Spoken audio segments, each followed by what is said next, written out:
প্রিয় দর্শক, সমকাল বিশেষ সাক্ষাৎকারে আপনাদের সবাইকে স্বাগতম। আন্তর্জাতিক নারী দিবসের বিশেষ সাক্ষাৎকারে আজ আমাদের সঙ্গে একজন বিশেষ অতিথি আছেন।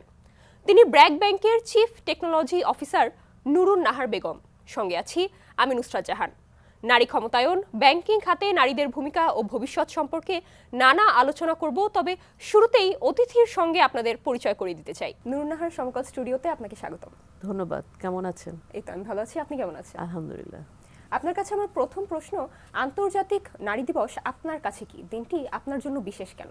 আন্তর্জাতিক নারী দিবস আমার কাছে অ্যাকচুয়ালি যদি ট্রুলি বলি সেম, নট আমার লাইফে খুব বেশি ইম্প্যাক্ট করে না, বাট আমি যদি নারী জাতির কথা চিন্তা করি তাহলে মনে হয় এটা একটা সম্মান নারী জাতির জন্য।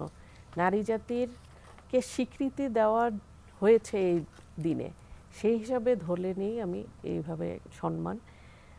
এবং এই যে আমি কথা বলছি নারীদের নিয়ে, আন্তর্জাতিক নারী দিবস না হলে হয়তো এই আয়োজনগুলো হতো না। এদিনকে ঘিরে অনেকেই অনেক ধরনের আয়োজন করে, অনেক প্রতিবেদন পেশ করে, তার মাধ্যমে আমরা জানতে পারি মেয়েদের জন্য আসলে কি করা উচিত, আমরা কতদূর পিছিয়ে আছি, আমাদের আর কি কি পদক্ষেপ নিতে হবে। বাট টু বি অনেস্ট, অনেক সময় মনে হয় আমরা শুধুমাত্র উদযাপনই করছি, হয়তো পার্পেল শাড়ি অথবা একটা ফুল দিয়ে এবং একটা দিনের জন্য, আর 364 দিন ছেলেরা ভোগ করছে, এরকমই হয় মনে হয়। বাট সবাই মিলে যদি আমরা এগিয়ে আসি, এই দিনটাকে আসলে মন থেকে অ্যাকসেপ্ট করি, তাহলে এই দিনের মর্যাদাটা আরও বেশি হবে। আচ্ছা, প্রযুক্তি খাতে আপনার শুরুর যাত্রাটা সম্পর্কে জানতে চাই, যে আপনার এই খাতে শুরুর দিনগুলো কেমন ছিল? আমার ব্যাকগ্রাউন্ড কিন্তু আসলে ফাইন্যান্স অ্যান্ড ব্যাংকিং, বাট আমার খুব পছন্দ ছিল টেকনোলজি। আমার বাসায় তখনই 2000 সাল তো এর আগেই 19-এর দিকে আমার বাসায় তখনই ল্যাপটপ কম্পিউটার ছিল। আমার হাজব্যান্ড যেহেতু রয়টার্সে ছিলেন ওইভাবে, তো ওই প্রযুক্তির প্রতি একটা ইনক্লাইননেস চলে এসেছিল তখন থেকে, যে জিনিসটা কীরকম, কেন এটা এইভাবে কাজ করে। তারপর আমি আবার পড়াশোনা করলাম প্রযুক্তি নিয়ে আমার মাস্টার্সের পরে, এবং আমি যখন ব্যাংকে জয়েন করলাম আমার 2টা অপশন খোলা ছিল, আমি প্রযুক্তিতে যাব আর ব্যাংকিংয়ে যাব। আমি বললাম যে আমি প্রযুক্তিতে যেতে চাচ্ছি।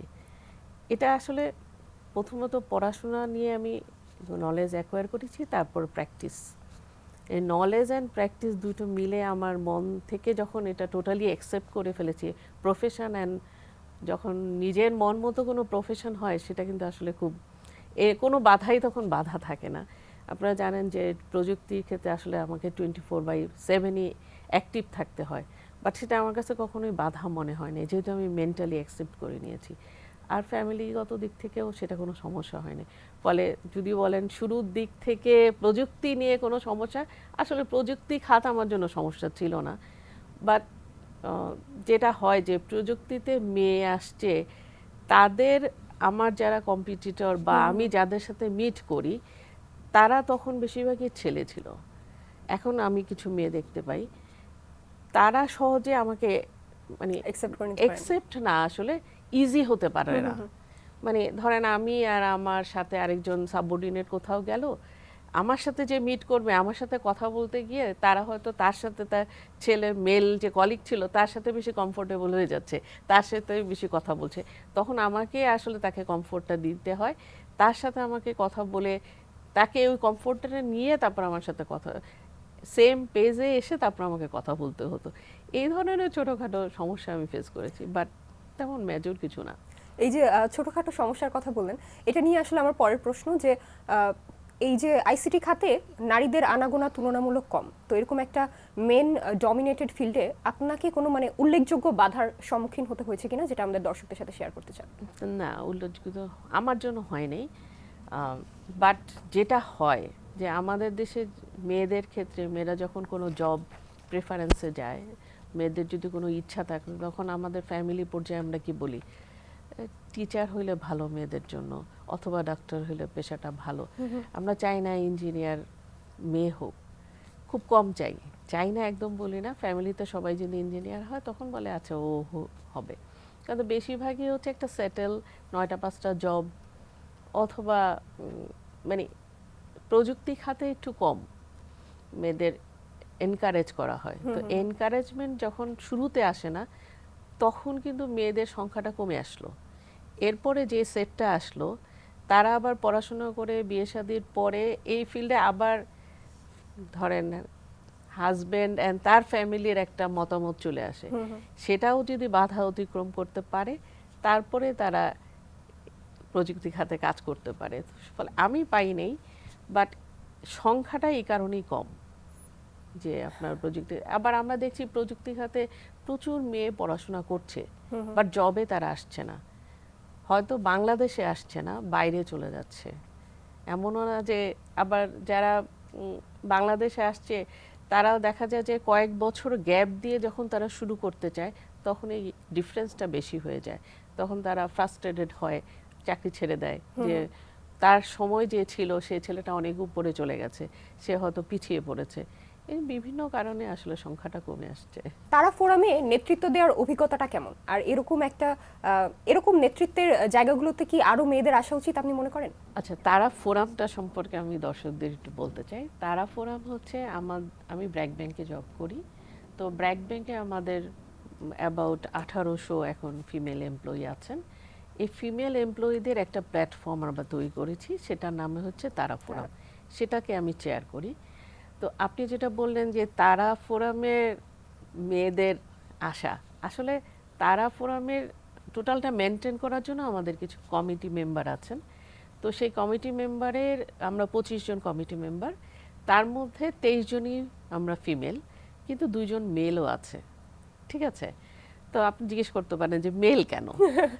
ঠিক আছে, তারা ফোরাম তো মেয়েদের, মেল কেন? তো আমরা লাস্ট যখন ইনক্লুড করলাম আমার মেল কলিগদের, আমরা কিন্তু খুব ভালো একটা রেসপন্স পেয়েছি। কারণ একটা মেয়ের দৃষ্টিকোণ থেকে চেক করে যে ওর দৃষ্টিতে দেখে মেয়ের কি সমস্যা, কি সমাধান হইতে পারে। কিন্তু একটা ছেলেরও একটা দৃষ্টিভঙ্গি আছে, সে কিন্তু তার অ্যাঙ্গেলে দেখতে পারে যে একটা মেয়ের আসলে কিভাবে উন্নতি হওয়া উচিত, সে কিভাবে চিন্তা করছে, সে মেয়েদের নিয়ে কিভাবে সমস্যা ফেস করছে, ওয়ার্কিং লাইফে মেয়ে বেশি যদি হয় তার ডিপার্টমেন্টে, সে তাহলে কি কি সমস্যা ফেস করছে, সেটা যদি আমি মিস করি, তাহলে কিন্তু আমার আসলে ফোরামটা অ্যাক্টিভ হবে না, কার্যকর হবে না। হ্যাঁ, মানে মেয়েরাও আসবে, আমরা তো আসলে ইনক্লুসিভনেস নিয়ে কাজ করতে হবে। সিঙ্গেল আমি শুধু মেয়ে মেয়ে মেয়ে নিয়ে আসলে কাজ করলে ওইভাবে হবে না, বোথ ওয়ে আপনার ইকুয়াল চিন্তা করতে হবে। আচ্ছা, এই যে একটা নারীদের জন্য একটা ফোরাম, তারা বিশাল ব্যাপার। তো এই যে এই প্রেরণাটা কোথায় পেলেন এই তারা ফোরাম শুরু করার? এইটা ফুল ক্রেডিট আমাদের ম্যানেজিং ডিরেক্টর। উনি আমাদের ইন্সপায়ার করেছে যে তোমরা এটা একটা ফর্ম করো। আমাকে ডেকে উনি বলেছিলেন তোমরা এটা ফর্ম করো। আসলে আপনার মনে হবে যে 2023-তে ইন্টারন্যাশনাল উমেন্স ডে থিম কি ছিল? এমব্রেস ইকুইটি, মনে আছে? তো সেটাতে আসলে কি একটা সিম্বল ছিল, একটা মেয়ে আর একটা ছেলে সেম লেভেলে দাঁড়ানোর জন্য, নিচে একটা বক্স ছিল তাকে সেম লেভেলে দাঁড়ানো করার জন্য। আসলে এই বক্সটা কি? এই বক্সটা হচ্ছে আপনার কিছু অ্যাফার্মেটিভ অ্যাকশন নিতে হবে। আপনি যখন অ্যাফার্মেটিভ অ্যাকশন না নিয়ে ওই মেয়েটাকে ইকুয়াল আপনি একটা লেভেলে না নিয়ে যেতে পারেন, তখন আপনি যতই তাকে অপরচুনিটি দেন না কেন, সে তো ইউজ করতে পারবে না। তা আমার এই ফোরামটা হচ্ছে আসলে মেয়েদের ইকুয়াল অপরচুনিটি কিভাবে তারা এনজয় করতে পারে, তাদের রাইটস কিভাবে আমরা রক্ষা করতে পারি, কিভাবে তাদের প্রফেশনাল ডেভেলপ করতে পারি, পার্সোনালি তাদের, আমি যদি পার্সোনাল ডেভেলপমেন্টও না হেল্প করি, সে তাকে আসলে প্রফেশনালি কিছু করতে পারবে না। বোথ আমরা ডেভেলপমেন্ট নিয়ে কাজ করছি। আচ্ছা, আপনার মতে নারীদের ক্ষেত্রে বা নারীদের জন্য সামাজিক কি কি পরিবর্তন আসতে পারে, দৃষ্টিভঙ্গির দিক থেকে হতে পারে বা সামাজিক পরিবর্তন হতে পারে, যাতে নারীদের কর্মক্ষেত্রে পথ চলাটা একটু সুগম হয়, একটু সহজ হয়? আচ্ছা, সেক্ষেত্রে আমি বলবো শুরু করতে হবে ফ্যামিলি থেকে। ফ্যামিলি আসলে সোশ্যাল আপনার যে নর্মসগুলো আছে সেটাকে রিফ্লেক্ট করে কম্বাইন্ডলি। আপনি ফ্যামিলিতে যখন একটা ছেলে এবং মেয়েকে ইকুয়াল দেখবেন, আপনি ধরেন আমরা কি বলি যে একটা শুরুতে বায়াস হয়ে যায়। ধরেন আমি যখন একটা খেলনা কিনি, মেয়ের জন্য কিনি একটা ডল, ছেলের জন্য কিনি পিস্তলের গাড়ি। প্রথমেই আমি ডিফারেন্স করছি, একটা মেয়ের জন্য কিনি পিঙ্ক কালারের জামা, ছেলের জন্য কিনি ব্লু কালার। আমি ছোটবেলা তাকে থেকেই বলছি, differentiate হয়ে যায়। তার মানে যখন একটা ছেলে পিঙ্ক কালার পরে আমার মাইন্ডসেটে আছে সে একটা মেয়ের জামা পরে আছে, তাই না? এই ডিফারেন্সটা আমি কিন্তু ফ্যামিলি লাইফ থেকে শুরু করছি। আমরা যখন ধরেন আমি বাজার করতে পাঠাবো, আমি অথবা দোকানে পাঠাবো, আমি কি করি, আমার ছেলেকে বলি তুমি যাও, মেয়েকে বলি তুমি রান্নাটা দেখো, হ্যাঁ, ঘরের ঠিক কাজ আছে? কিন্তু আমাদের উচিত দুজনকেই সেম ওয়েতে সব কাজ শেখানো। আর আপনি বলতে পারেন আমাদের সিকিউরিটি ইস্যু আছে, সিকিউরিটি ইস্যু আছে, তাহলে একটা মেয়েকে আত্মরক্ষার জন্য জিনিস শিখাই। হুম, তাকে আমি বাধা না দিয়ে বলি তুমি যদি এই বাধাতে সম্মুখীন হও, লাইসে আমি বলি যে তুমি ব্যাড টাচ শিখো, গুড টাচ শিখো। তুমি যখন ব্যাড টাচের মুখোমুখি হবা চুপ থাকবা না, চিৎকার করো। তুমি যখন বের হবা তুমি তাহলে এই প্রোটেকশন নাও। অথবা আমি তাকে সেভাবে ইকুইপ করি। আমাদের এখন কত আত্মরক্ষার জিনিস শিখাচ্ছে, তাই না? টাইকুন্ডি শিখাচ্ছে, আর মার্শাল আর্ট শিখাতে শেখায়, তাই না? আমি বন্দি করে রেখে নিচে গিয়ে খাঁচার মধ্যে বন্দি রেখে হবে না কিছু, আমাকে শিখাতে হবে আমাদের। তাহলে আমি ফ্যামিলি থেকে যখন কালচারটা চেঞ্জ করব, আমার কিন্তু অটোমেটিক সোসাইটিতে এটা চলে আসবে। এখন সোসাইটিতে এই কালচার ছাড়াও একটা পার্ট আছে গভর্নমেন্ট। গভর্নমেন্টকেও কিছু অ্যাফার্মেটিভ অ্যাকশন নিতে হবে মেয়েকে সিকিউর করার জন্য। একটা মেয়ে যখন, আমি লাস্ট একটা পত্রিকায় দেখলাম 5 বছরের একটা শিশু রেপ হয়েছে, তার সারাটা লাইফ ধ্বংস। আমরা কি এমন এক্সাম্পলারি অ্যাকশন নিলাম? আমি খবরটা পড়ে না আসলে 7 দিন ঘুমাতে পারিনি, কিন্তু কি অ্যাকশন নিলাম? কিছুই না। ওই অ্যাকশনটা আসলে ছেলেটার জন্য কিছুই না। তাই আমাদের মেয়েদের জন্য আসলে প্রসেস পলিসি গভর্নমেন্ট লেভেলেও ফিক্স করতে হবে। এই যে আন্তর্জাতিক নারী দিবস, আন্তর্জাতিক নারী দিবস উপলক্ষে গভর্নমেন্টের উচিত স্পেসিফিক কিছু এজেন্ডা, এই বছর বাস্তবায়ন করা। এই এজেন্ডা, নেক্সট ইয়ার হ্যাঁ আমার এই এজেন্ডা এই পালন হয়েছে, নেক্সট আমি আবার এরকম এজেন্ডা নিব। সেম ওয়ে একটা অর্গানাইজেশনও নিবে আমার এই এজেন্ডা এই বছরে। তখনই কিন্তু যে শুরুতে আপনি যেটা বললেন যে নারী দিবসে আসলে কি হবে, তাই না, কি আমার কাছে ওই যখন আমি দেখব একটা এজেন্ডা আছে যেটা বাস্তবায়ন হচ্ছে, তখন আমি মনে করব যে হ্যাঁ নারী দিবস আসলেই কার্যকর। আচ্ছা, আপনার জার্নি, আপনার যাত্রা থেকে একটা মূল্যবান অভিজ্ঞতা যদি শেয়ার করতেন, যা আমাদের নারীদেরকে অনুপ্রাণিত করতে পারে বা উৎসাহিত করতে পারে। আমি যখন প্রথম ম্যানেজার রোলে যাব, তখন আমার বস বলেছিল, জিজ্ঞেস করেছিল যে আপনি তো কথা কম বলেন, আপনি তো মেয়ে, আপনার আন্ডারে কিন্তু সব ছেলে আসবে, আপনি কি ম্যানেজ করতে পারবেন? ঠিক আছে, আমি বললাম দিয়ে দেখেন না, ঠিক আছে, সেই শুরু। তখন আমি ছিলাম অ্যাকচুয়ালি কত বছর, 8-9 বছর জয়েন মানে জব করার পরে এখন আমি একটা ডিভিশন হোল্ড করি অ্যান্ড আমিও একজন সিনিয়র ম্যানেজমেন্ট মেম্বার। তো এই যে যাত্রা, এটা হচ্ছে একটা কনফিডেন্ট থেকে আসে, আমি পারবো না এই জিনিসটা মাথার মধ্যে আসলে যদি ঢুকে তাহলে জীবনেও পারা যায় না। আমার ধরেন আমাদের কি হয়, পলিটিক্যাল কোনো ইস্যু হলে আমাদের বলি না যে মেয়েরা আগে চলে যাবে, তা আমার বস বলতো মেয়েদের আগে ছেড়ে দেন, আমি বলতাম আমি যাব না, আপনি মেয়ে নাকি? মানে আমি কখনো সেই ফিলিং দেইনি যে আমি মেয়ে আমি পারবো না। এটা আসছে আসলে আমার আব্বা আমাকে সবসময়, আমি যাই বলতাম আমি এটা করব, করো। আমার হাজব্যান্ডও আমি এটা পড়তে যাচ্ছি, পড়ো। মানে আমাকে কখনো বলা হয় নাই যে এটা করবে না, করো না, হবে না, এই জিনিসটা আমাকে বলে নাই। তো এই জিনিসটা যদি আমরাও যদি আমাদের ছেলে মেয়েদের না বলি, তারাও কিন্তু কখনো এই পড়ে থাকবে না, তাদের আসলে টেনে তুলতে হবে না, তারা নিজেরাই উঠে আসবে। ঠিক।